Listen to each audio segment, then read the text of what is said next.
Mr. Eklund, the Lisbon strategy, what is the current situation? Where are we?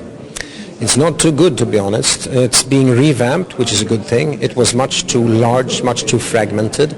Now it's a little bit more concentrated into growth. The problem is, however, that it's still too fragmented. There are too many targets, too many indicators, at least 100, which means it's really difficult to get a focus.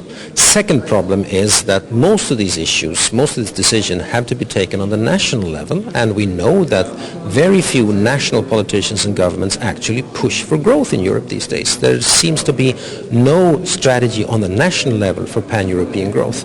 So unfortunately, don't expect too much. You compared the US growth with the European growth.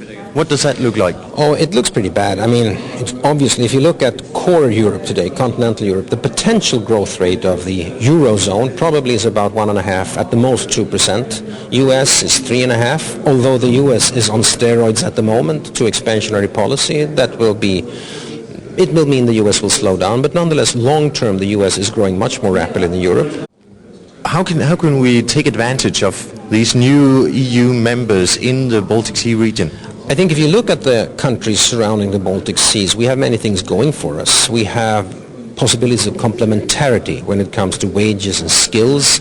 We have much academic competence if we can build clusters around the region, because it's much cheaper to educate people in the Baltic countries than in Sweden, Denmark and Germany. There are many cases where we can really cooperate better. And if we can present ourselves as the dynamic region in Europe, the only dynamic region in Europe, then I think it's possible to attract investment, headquarters, etc. like that. And we can also see and stimulate foreign direct investment from Sweden, Denmark and Germany to the new member states, to the Baltics, and thus build a region which could answer the Asian challenge. So a lot of opportunities. A lot of opportunities, but we should realize the threats. The threats are that all Europe does not respond, that politicians in all Europe are perhaps not wasted, but definitely not growth-oriented enough, and the challenge from Asia will be there. So there is a risk, if we don't get our act together, that we will be squeezed between the giants of the